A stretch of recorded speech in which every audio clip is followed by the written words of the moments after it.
যাক কাঁচার লাগে পাকনা ফিরিয়ে আমরা হচ্ছে এগুলো নিয়ে যাবো। এগুলার এখন হচ্ছে প্রসেসিং করবো এখানে বসে, এই যে জায়গায় বাগের মধ্যে বসে এখন প্রসেসিং করবো। তো এগুলার এখন কাটবো, আমরা আপনাদেরকে দেখাবো।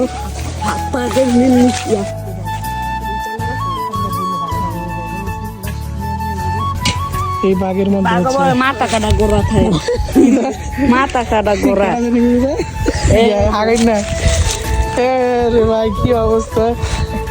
এটা প্রসেসিং করুক।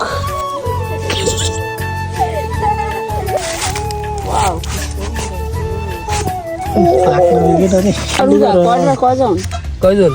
1 2 3 4 5 5টা আছে। এই হচ্ছে পেঁপে। ভাই বড় বড় দেখছ আরে কি প্রেমী করে ফোনটা কি রে ভাই দারুণ কিছু কম নেই। পেঁপেটা আছে না, খুব মজা। তোমার মানে কাঁচা পাক না